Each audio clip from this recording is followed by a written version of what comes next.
You've also, in the past year, gone international, playing Sarah Poindexter on the Dutch soap Good Times, Bad Times. Yeah. So there's a whole world to conquer out there, because in some places soaps are still quite popular. No, the only reason I could do that is because they really love Lucinda, and they were looking for something, or and what to do, and actually my son was there with me, and we were meeting with people, and he said, "Why don't you have her on a soap?" Blah, blah, blah. He's very good, and he's very talkative, and very smart. And no, we can't do that.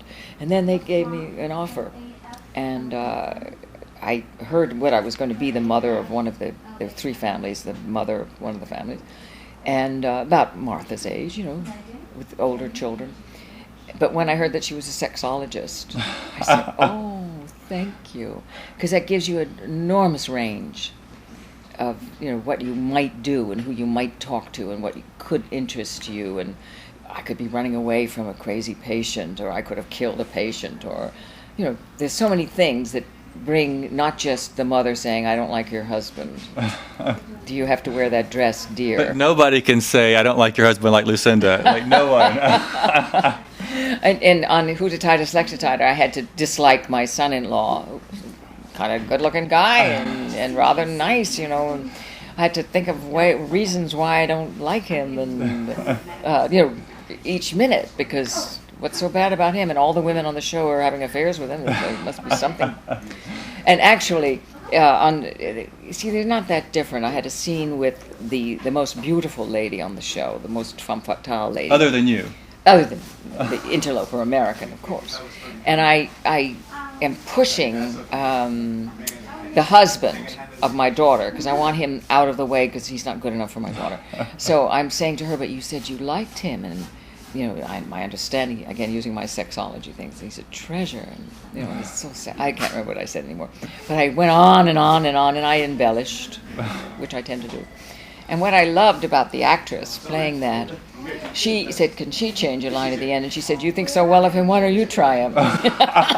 Which went with her character, and it was really nice. I'd love to work with her again. You've played a doctor, the first lady, like the head of an international corporation, a sexologist. I mean, lots of roles.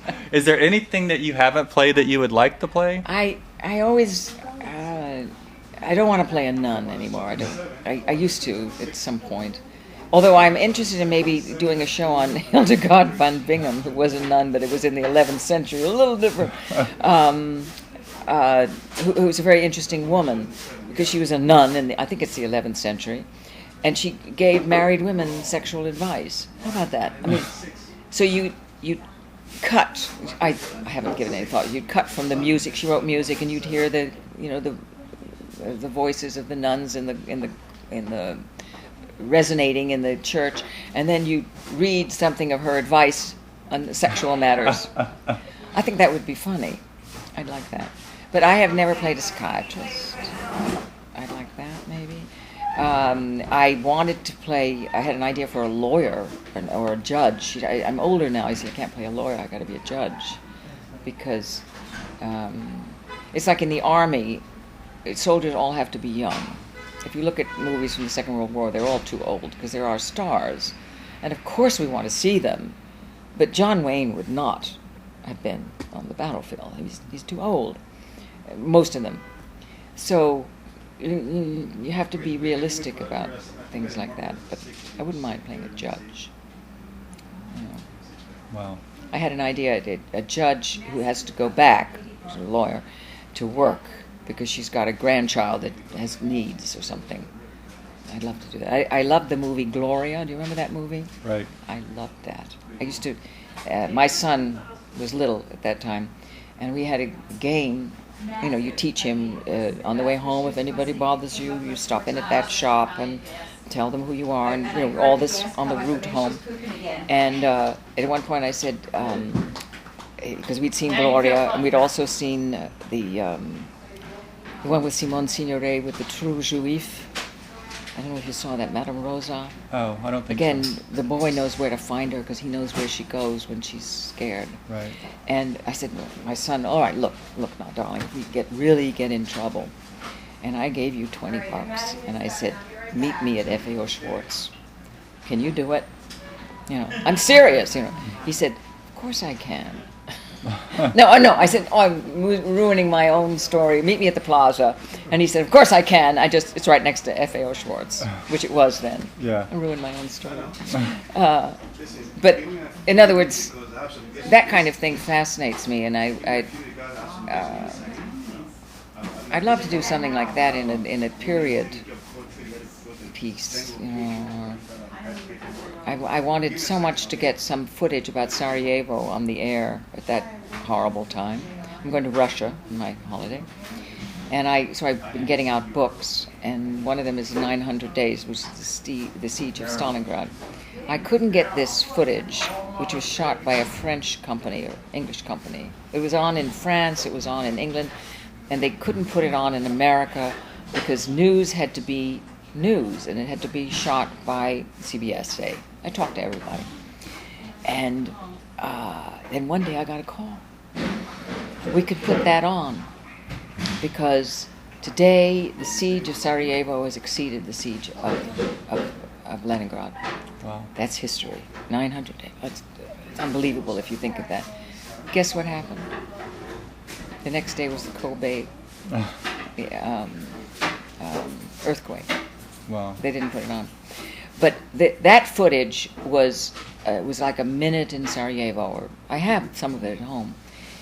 And little tiny stories where you tell something very serious, but in an oblique, dramatic way. That interests me, because that's what we're doing on soaps. Right. How you do it, you know, is how you tell the story. It's not just the line, the plot line. Do you have any of your classic soap footage from Guiding Light or Edge of Night or The Doctors? There's so little of that that's around. I might have old beta something and stuff like that. I never had it translated, you know, redone. I also had a show that I was going to leave the soaps. I'm going in news. And they said, we don't want actors in news, NBC. And then I discovered the first thing they do with any newscaster at NBC was send them to an acting teacher. Okay. But I think the Channel 2 weather guy started on All My Children, and he's been good. Lonnie Quinn, and he's been there for like 20 years now as the weather. Well, I'm glad. I did a thing, because everybody used to ask me, Dr. Althea, and there's my small child, what do you do with your child? You know, on the weekend, what do you do? So I said, well, I'm going to do a show, what do you do? It has to be something free, you know, so that everybody can partake. Now you do it all the time, but nobody had done that. So I shot some of that, which was fun, and the show was called Possibilities. And the idea, which is the way I like to travel too, you have a plan, you're going to go there, and you're going to do this and that and so on. But if something happens, you follow it. You know, you do it. Right. Which is rather like acting too. I mean, you know what you're going to do, but you leave it open. It's the ones that don't leave it open that are boring. You know, if for something to strike them, you know, you have to go by your feelings. Acting isn't just. Everyone always says. My son says they all say, "How does she remember her lines?" That's nothing. I mean, thank God. Touch wood. It's how you think, how you're thinking it.